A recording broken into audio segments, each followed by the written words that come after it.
Story time. Okay, this is about our Krabi trip in 2017 that happened. Uh, we were on our anniversary trip lah, basically. And personally, I have been to Krabi like multiple times. Okay, but that 2017 trip was the most terrifying, the most scariest ever. Yeah.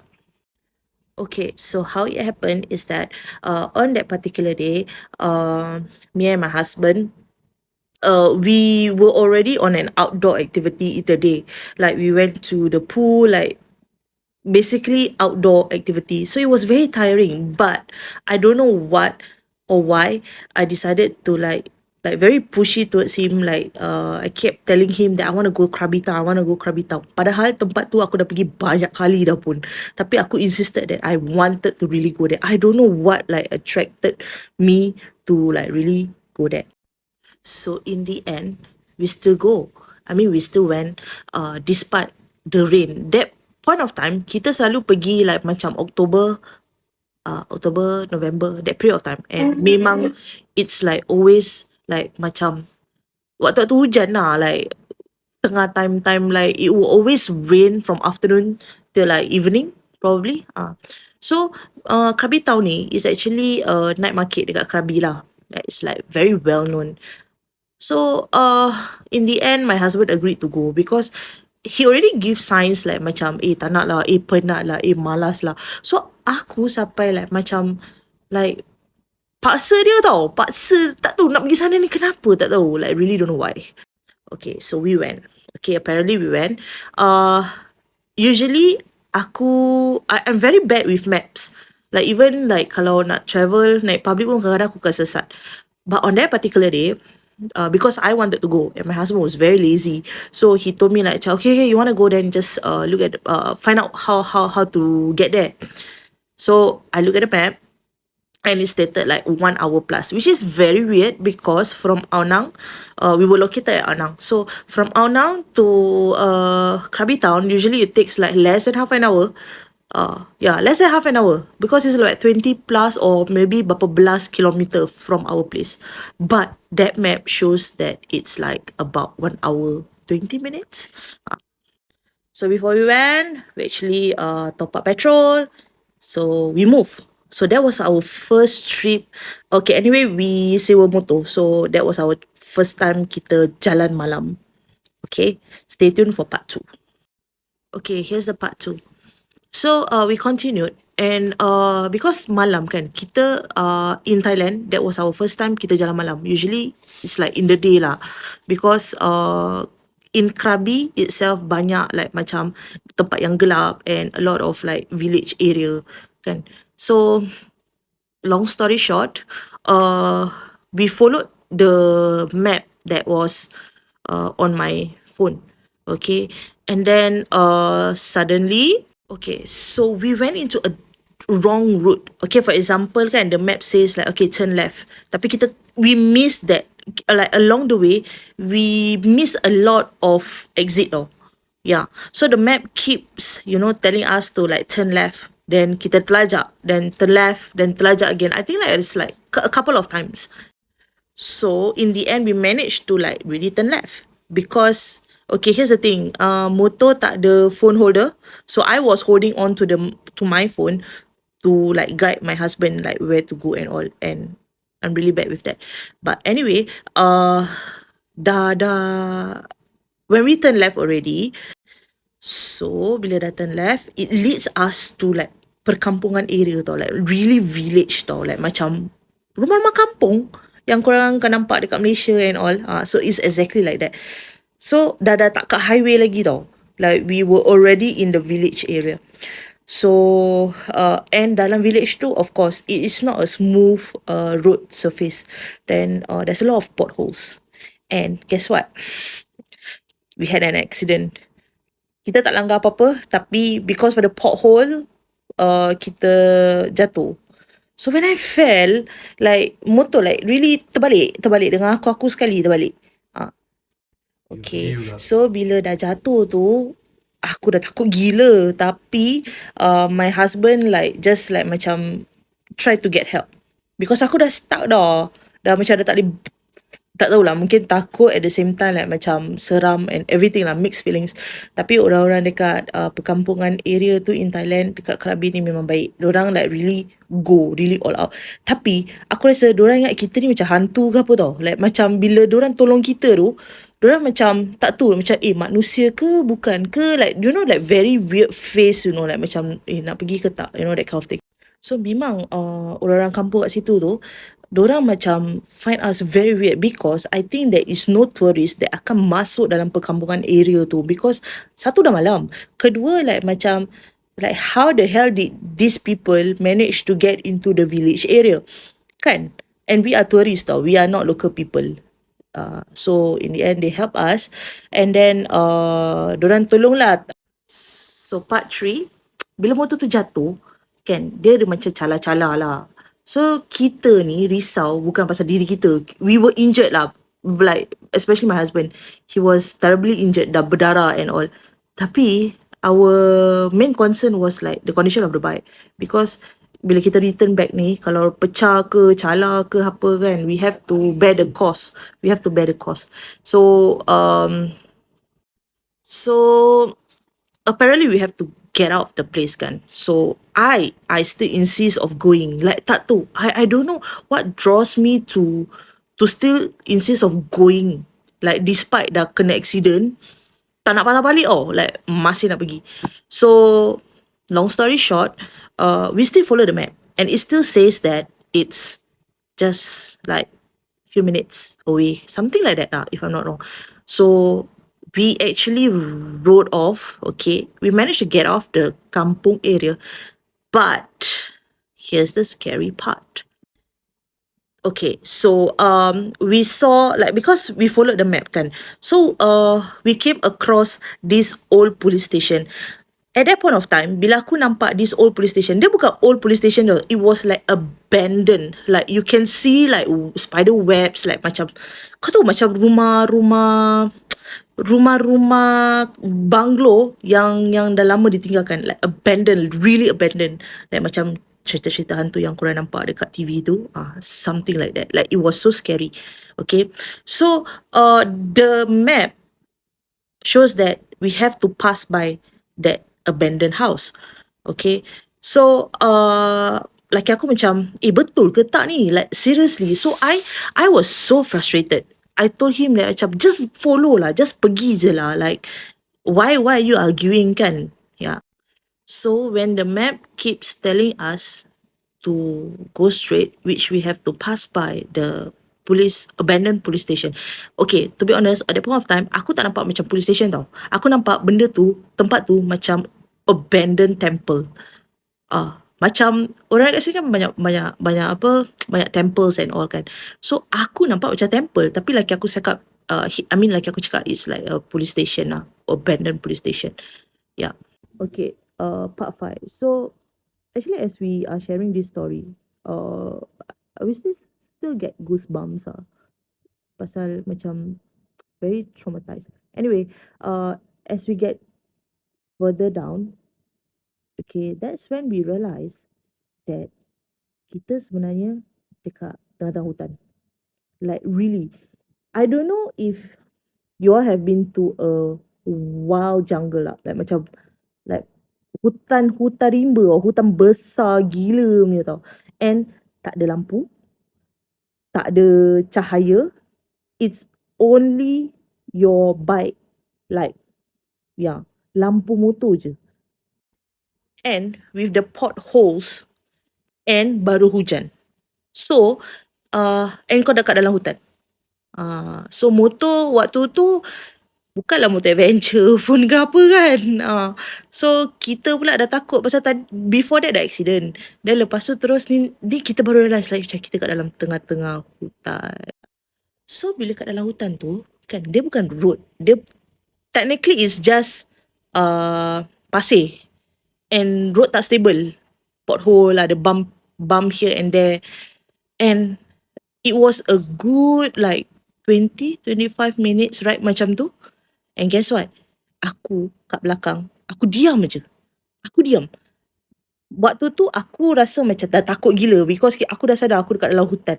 Laki aku pun dah sedar. So kita dah sedar yang sebenarnya kita kat tengah-tengah hutan. Kiri kanan hutan. Kiri kanan apa yang kau nampak is just like macam pokok-pokok besar lah. Like okay, basically hutan. And then the distance of the lights, the lampu motor kan, is just like about 1 meter apart. Kau takkan tahu like what's after that. Because lampu motor kita tak cukup terang pun waktu tu.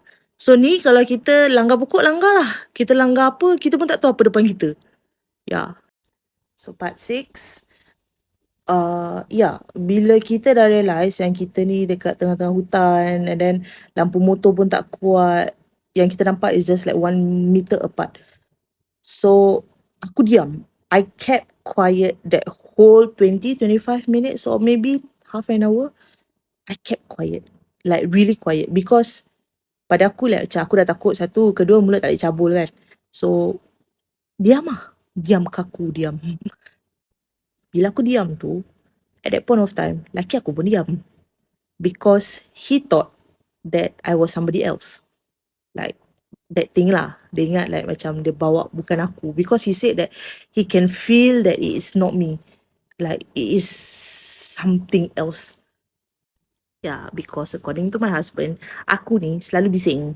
Like especially like that kind of environment. Aku like macam aku penakut. So I will like at least like hold on to him ke apa. No, but that point of time I didn't. Yeah, tapi aku ni sadar yang aku ni macam just diam pasal aku takut. But to him is like it's a different point of view, you see. Yeah. So seram gila lah waktu tu, seram. Aku tak boleh describe like how terrified we were at that point of time. Okay, so along the way tu, okay, it was totally like a very long ride like really. And the map still like showing that like jalan ikut, you know. So we were following. So tiba-tiba aku bersuara because I look at the map and it says like lagi 5 minutes sampai. Tapi laki aku dah rasa macam this is very weird because kita dekat dalam hutan. Apa yang lagi 5 minutes sampai? It can't be like dalam hutan tiba-tiba 5 minutes dah sampai. Because kalau hutan kan kau nak kena like macam really rempuk everything and then like maybe there is like satu jalan yang dah ada lampu then baru the road, you know. But that's not what we are seeing at that point of time. And the best part is we got like further down, okay, and we hear like macam bunyi lah. Aku tak tahu, there's one point of time aku dengar bunyi harimau. Like it's like tengah roar ke tengah, I don't know, it was so scary. I don't know, maybe it's just an animal lah. I don't know. Tapi aku dengar that bunyi and it's just like macam so nearby. Yeah, and then there's one point of time also we saw something else. Okay, part 7. Not only that we heard noises, tapi kita also saw things like tengah trying to like macam bawa motor cari jalan keluar dengan tempat yang sempit. It was a very narrow place tau, like macam kiri kanan hutan, like memang dalam hutan kan. So okay, here is what we both saw, like a pair of eyes that it's very red, like macam further down. Okay, so kita like macam apa sat ni, like, we don't know what's that. And it was when as we get closer and closer, like macam it got nearer lah.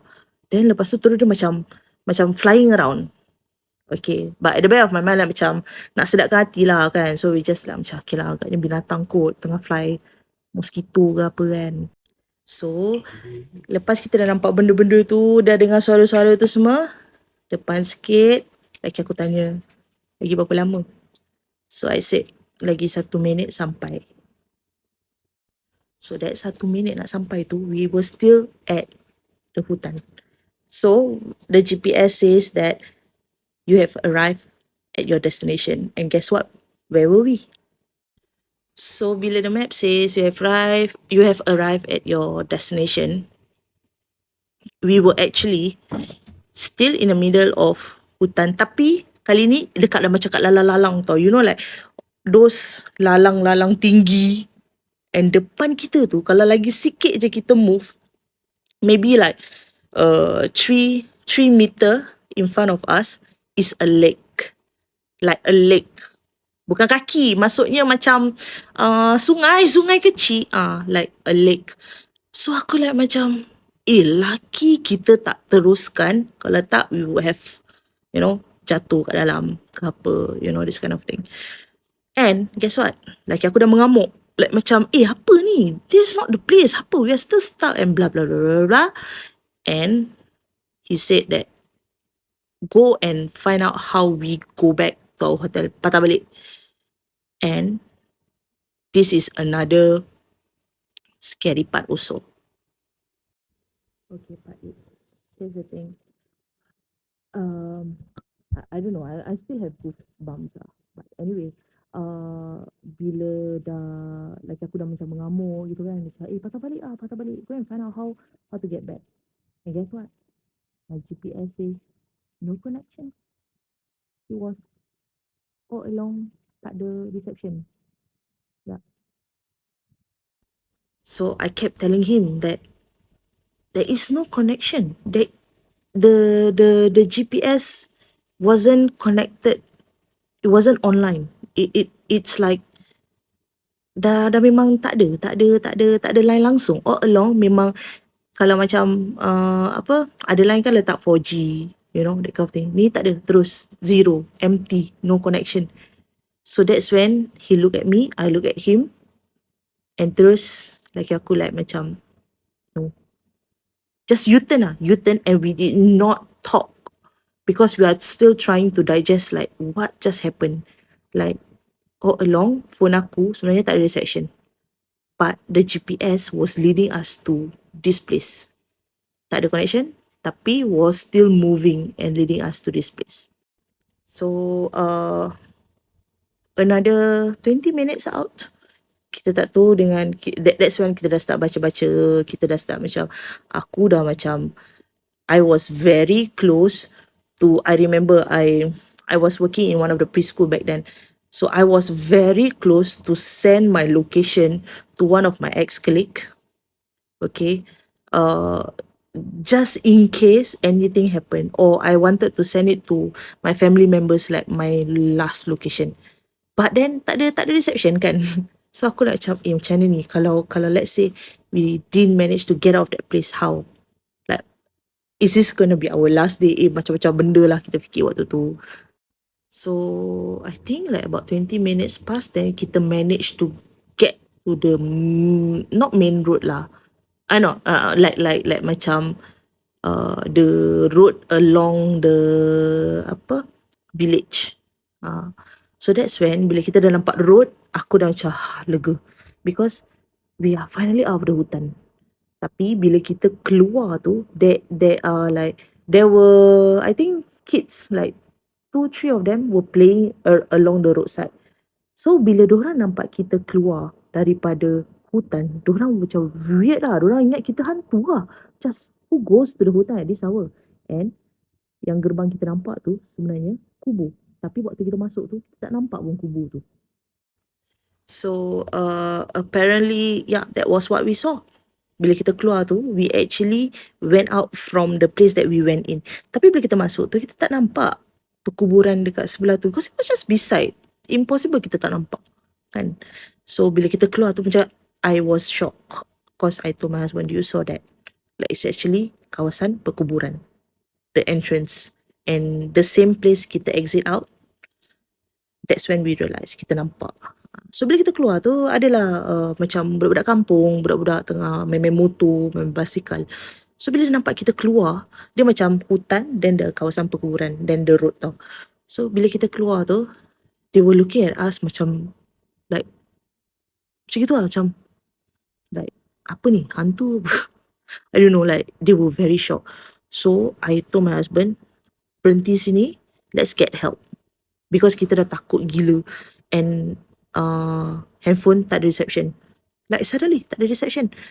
waktu yang kita dalam hutan tu, all along actually tak ada reception. Tapi aku tak perasan. Aku nampak like macam dah tak ada reception. Tapi because the map was still moving, you see. So it was still giving like macam direction. So I thought like macam, oh, okay lah, tak ada reception. Tapi mungkin Google Map kot, bagus kot. Tak ada reception but it's still working. So that's what I thought. Then until I realised bila nak patah balik, when I key in back to my hotel and it says no connection. Then aku cakap, all along tak ada connection, boleh je connect. Then I realised, yeah, so budak-budak kampung waktu tu memang dia tak faham lah bahasa kita. Kita cakap Melayu ke, kita cakap English lagi, dia macam zero. But they know where is our location because we just like macam, okay, Onang Beach, because our hotel is just like very nearby in Onang Beach. Then they go like this, Onang? Oh, so far. Dia tak cakap far lah, tapi aku tahu dia macam, macam gitu. Then like the hand sign that they gave lah, like macam, so far. Okay, so aku cakap dengan dia, Krabi Town? Where's Krabi Town? Even when I said that, they couldn't understand, like macam, Krabi Town? Macam pelik mana. So dia panggil kawan dia lagi satu. So yang kawan dia lagi satu ni macam boleh understand some English lah. So when we said that we want to go back to Onang, dia kata, oh, Onang. Oh, the same reaction. Tapi bila kita cakap, where's Krabi Town? Dia pun macam cakap, it's very far away. So kita tak tahu sebenarnya kita kat mana. So part 10, bila kita dah cakap kan, dia pun macam tak berapa fasih nak berbual bahasa kita.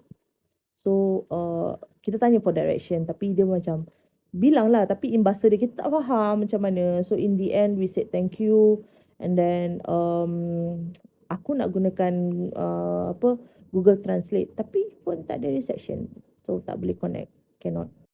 So in the end, my husband decided to like macam, okay, since we're already at the road, right, the main road, so it's okay lah, let's find our way out. So when we found our way out tu, memang we have to pass by like those scary places that we went through. Just that kita keep on telling ourselves that let's not go into the hutan. Apa-apa pun jangan masuk dalam hutan. We will just follow the roadside because it's more safer daripada termasuk dalam hutan. Yeah.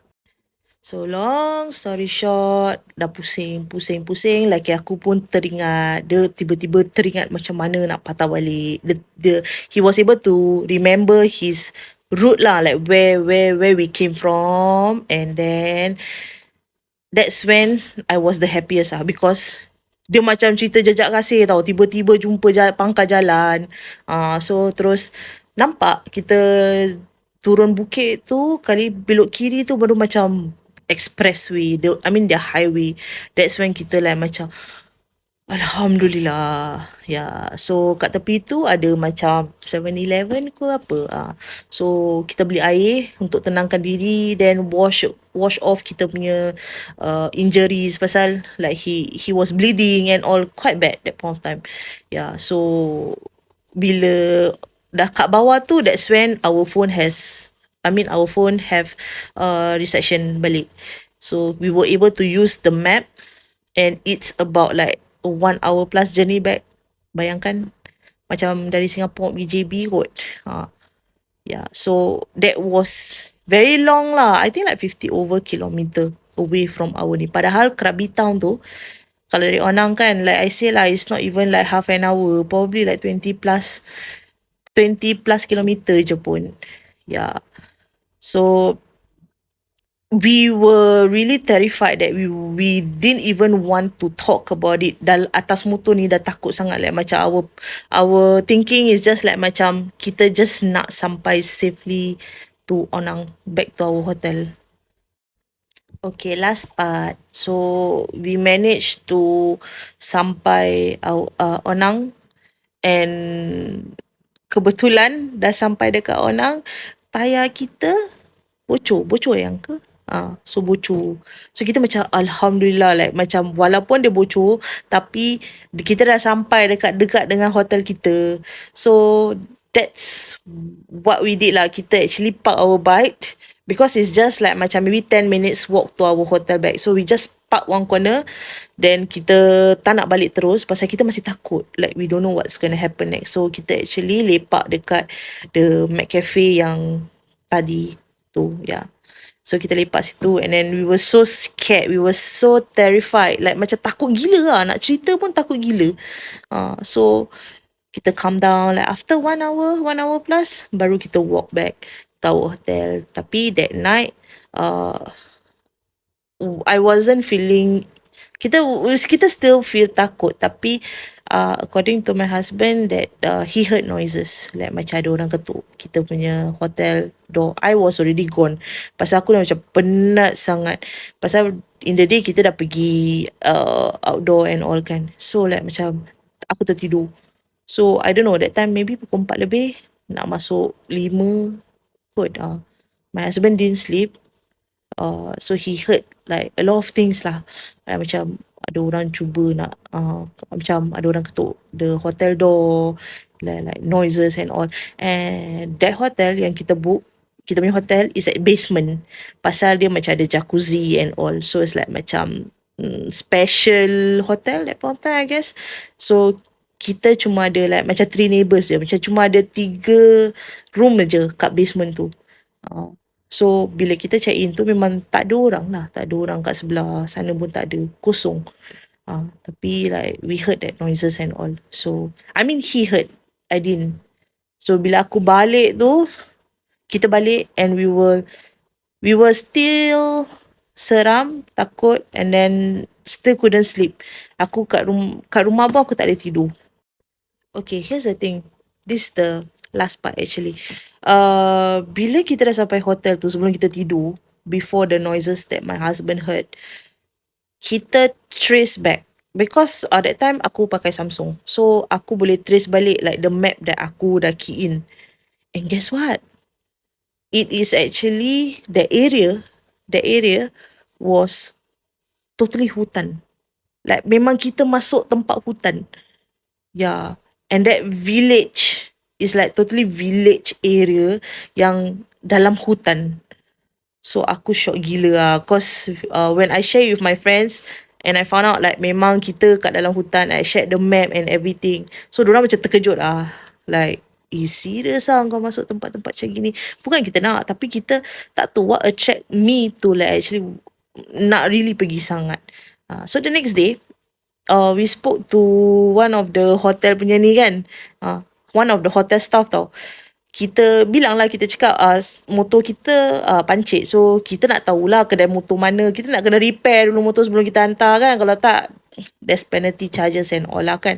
So kita tanya dia lah, motor kita pancit semua gini. Tu dia tanya kita, semalam pergi mana sampai motor pancit? Okay, kakak ni dia orang Kelantan, tapi dia duduk kat Thailand. So dia boleh bawa Melayu lah.